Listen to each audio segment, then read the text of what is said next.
जी तो ninth students, आज का टॉपिक है हमारा vertical motion of two bodies attach to the end of a string that passes over a frictionless पुली।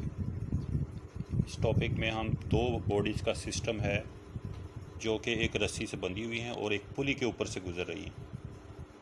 ठीक है, इस सिस्टम को हमें डिस्कस करना है और इसका हमने एक रिलेशन निकालना है इनके एक्सीलरेशन का और इनके दरमियान टेंशन का।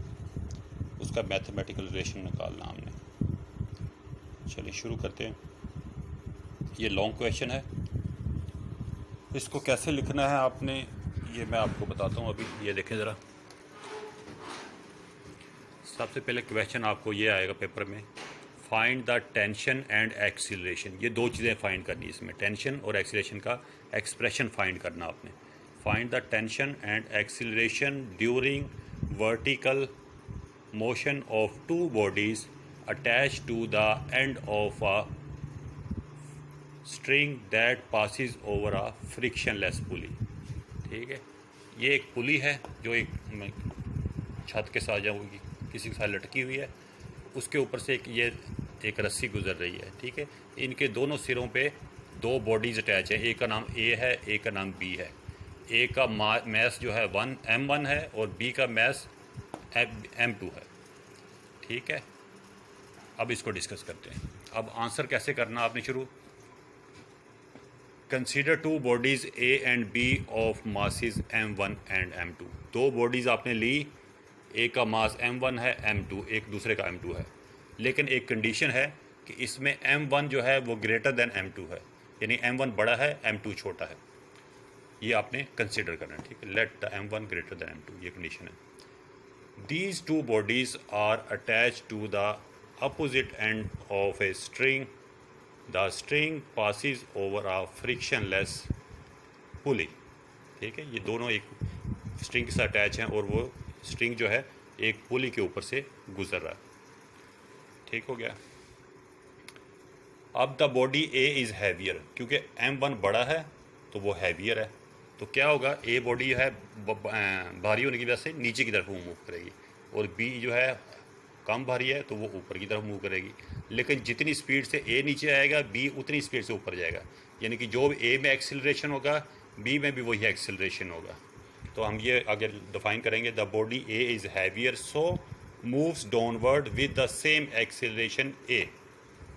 The body B attach other end moves with the same acceleration A. वो भी एक ही धागे के साथ जुड़ी हुई ना वो रस्सी के साथ, तो जितनी स्पीड से ए नीचे आएगा बी उतनी स्पीड से ऊपर जाएगा, तो एक्सीलरेशन सेम ही होगा दोनों का।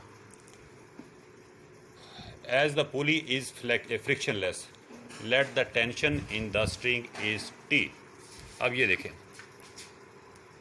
मैंने बताया था ना कि वेट के अपोजिट टेंशन की डायरेक्शन होती है। अगर वेट वेट की डायरेक्शन नीचे होती है तो टेंशन की ऊपर होगी, और इधर देखें वेट की डायरेक्शन नीचे है तो टेंशन की ऊपर है। लेकिन ये एक ही रस्सी है तो टेंशन एक ही जैसी होगी, तो इधर अगर टी है तो इधर भी टी होगा। ठीक है, वैल्यू सेम होगी। अच्छा, अब आगे देखें, ये तो हमने डिफाइन कर दिया ना केस को।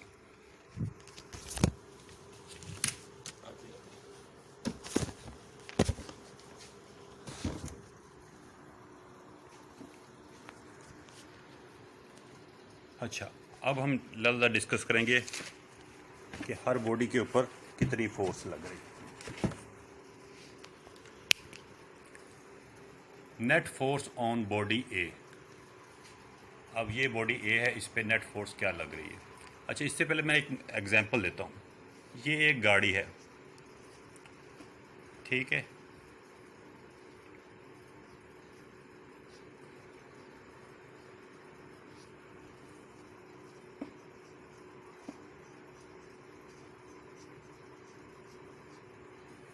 दो बंदे आगे से धक्का लगा रहे हैं, तीन बंदे पीछे से धक्का लगा रहे हैं, तो इसके ऊपर नेट फोर्स कितनी अमल कर रही है।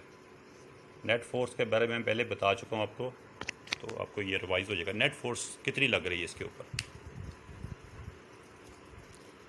दो बंदे इधर से धक्का लगा रहे हैं, तीन बंदे इधर से धक्का लगा रहे हैं, तो गाड़ी किस तरफ जाएगी, गाड़ी इस तरफ जाएगी। लेकिन नेट फोर्स कितनी लग रही है, नेट फोर्स लग रही है 3 - 2 = 1, यानी कि सिर्फ एक बंदे की ताकत लग रही है, क्योंकि दो बंदे की ताकत तो बराबर हो गई, तो तीसरे बंदे की फोर्स लग रही है इसके ऊपर। ठीक है, इसी तरह बहुत दफ़ा एक बॉडी पे बहुत सारी फोर्सेस लग रही होती हैं, लेकिन हम नेट फोर्स देखते हैं कि नेट फोर्स कितनी लग रही है इसके ऊपर। अब इस केस में देखें ज़रा, ये बॉडी ए है, इसके ऊपर दो फोर्सेस लग रही हैं, एक इसका वेट नीचे की तरफ और टेंशन इसको ऊपर की तरफ खींचती है, लेकिन ये नीचे की तरफ मूव कर रही है। जिस तरह वो बस आगे की तरफ मूव कर रही थी, तो हमें पता है कि नेट फोर्स आगे की तरफ है, जितनी भी है आगे की तरफ है। अब ये देखें, अब ये बॉडी नीचे की तरफ अमल कर रही है, तो हम इसके ऊपर दो फोर्सेस अमल कर रही हैं, तो हमें ये कन्फर्म है कि जो नीचे वाली फोर्स ज़्यादा होगी, ऊपर वाली कम होगी, इसलिए तो नीचे जा रही है वो। अगर टेंशन की फोर्स ज़्यादा होती है तो वो ऊपर की तरफ जाती है, ये W1 ज़्यादा है तो ये नीचे की तरफ आ रही है। ठीक है, और इसमें क्या है, जो M2 मास है ये ऊपर की तरफ जा रहा है, इसका मतलब टेंशन ज़्यादा है, और इसका वेट W2 जी फोर्स है वो नीचे की तरफ है, वो कम है, तो इसलिए वे ऊपर की तरफ जा रही है। तो इसके ऊपर नेट फोर्स ऊपर की तरफ है, इस पे नेट फोर्स नीचे की तरफ है, यानी W1 ज़्यादा है। और अच्छा, नेट फोर्स निकालते जैसे अभी मैंने निकाला था, दो बंदे पीछे से, तीन बंदे पीछे से फोर्स लगा रहे थे और दो बंदे आगे से फोर्स लगा रहे थे, तो रिजल्टेंट कैसे निकाला था मैंने, नेट फोर्स कैसे निकाली थी, नेट फोर्स मैंने निकाली थी जो जिधर गाड़ी जा रही है उधर वाली फोर्स में से इधर वाली फोर्स माइनस कर दी थी मैंने, तो ये रिजल्टेंट आया था, यानी बड़ी में से छोटी माइनस कर दो। ठीक है, अब ये 3 तो बड़ा मुझे नज़र आ रहा है, ये 3 बड़ा है, ये 2 बड़ा है, लेकिन इधर कैसे नज़र आएगा कि W बड़ा है कि W1 बड़ा है कि T बड़ा है। तो ये बॉडी की मोशन हमें बताती है कि W1 बड़ा है। ठीक है, जिस तरह ये गाड़ी की मोशन हमें बता रही थी, अगर फ़र्क करो, मुझे नहीं पता आगे से कितने बंदे धक्का लगा रहे हैं, पीछे से कितने बंदे धक्के लगा रहे हैं, लेकिन गाड़ी इस तरफ जा रही है, तो इसका मतलब है कि ये वाली फोर्स ज़्यादा है। ठीक है, वो रिजल्टेंट फोर्स कैसे निकालूंगा, इधर जितने बंदे धक्का लगा रहे होंगे, फर्क इधर 2 लगा रहे हैं, इधर 3 लगा रहे हैं, तो 3 में से मैं 2 माइनस कर दूंगा, तो ये रिजल्टेंट फोर्स मेरे पास आ जाएगी। अब देखें इसमें कैसे निकालेंगे। अब इसमें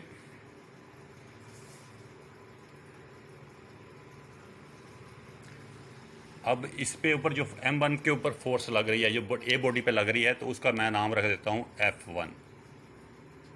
वो फोर्स कैसे निकालूंगा, ये नेट फोर्स है, तो दो फोर्सेस को माइनस करके, एक ऊपर लग रही है एक नीचे लग रही है, तो नीचे वाली बॉडी नीचे को जा रही है, तो ये बॉडी ये फोर्स ज़्यादा है, तो इसमें से ये माइनस करूँगा, W1 - T। ठीक है, जिस तरह 3 बंदे में से मैं 2 बंदे माइनस किए थे मैंने, तो इसी में इस तरह इसमें भी दोनों फोर्सेस को माइनस करके रिजल्टेंट फोर्स निकालूंगा। अच्छा, W1, और कल हमने वो जो मास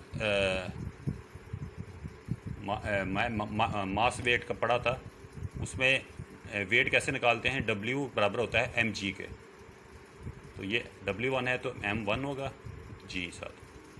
ठीक है, तो इधर वैल्यू पुट कर दें, W1 की जगह मैं लिख सकता हूँ M1g, और T को वैसे लिख दें, और F1,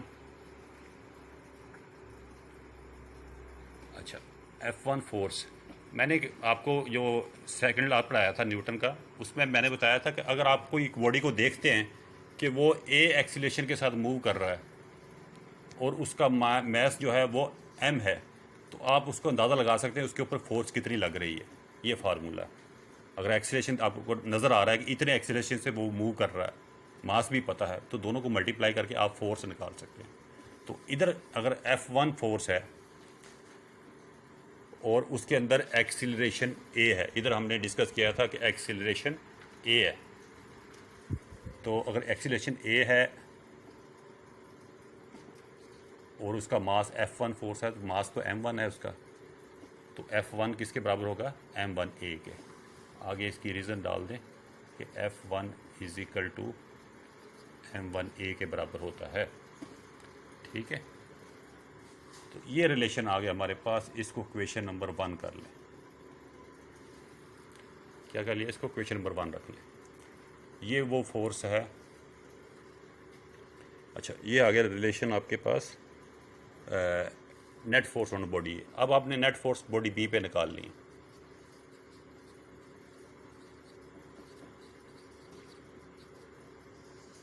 सेम तरीके से अब देखें, बॉडी बी ऊपर की तरफ जा रही है, इसका मतलब टेंशन ज़्यादा है, W2 कम है। टेंशन ज़्यादा है, यानी बड़ी में से छोटी माइनस करेंगे तो रिजल्टेंट फोर्स आ जाएगी हमारे पास। रिजल्टेंट फोर्स इसको कह लें F2 कह लें, ठीक है। और अगर एक्सीलरेशन दोनों बराबर है, ए बॉडी बी बॉडी में, तो इसको मैं M2A लिख सकता हूँ। F2 is equal to M2A, क्योंकि F इज इक्वल टू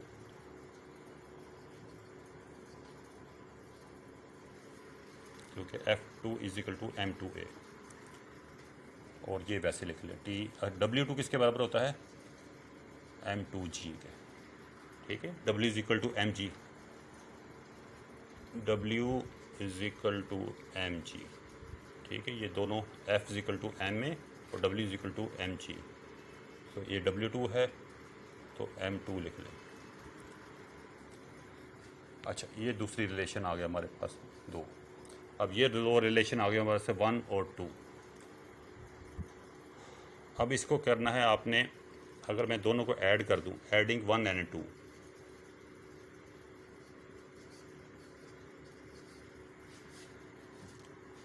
ये देखें इस साइड पे M1A है, M2A है, दोनों को ऐड कर दें। M1A प्लस M2A, इधर है M1G minus T, M1G minus T, और 2 नंबर पे है प्लस टी माइनस M2G। अब ये देखें टी से कट जाएगा, और इधर देखें A कॉमन है, A कॉमन ले लें, अंदर बच जाएगा M1 प्लस M2। इधर दोनों में से G कॉमन है तो अंदर बच जाएगा M1 plus M2 minus M2, sorry ये माइनस है, इधर माइनस M, और G कॉमन लिख लें। अच्छा, अब ये देखें, अब A को इधर रहने दें, ये M1 प्लस M2 इधर ले जाएं तो ये नीचे आ जाएगा। A is equal to M1 minus M2 over M1 plus M2, bracket डाल दें, G लिख दें बाहर। तो ये रिलेशन आ गया हमारे पास एक्सेलरेशन का, ठीक है। पहला रिलेशन हमने एक्सेलरेशन का निकालना था, दूसरा क्या आंसर निकालना था? टेंशन का। तो टेंशन का मैं आपको अगले लेक्चर में बताऊंगा इसका रिलेशन, यहाँ तक आपने इसको तैयार करना, ठीक है। ओके, अल्लाह हाफिज़।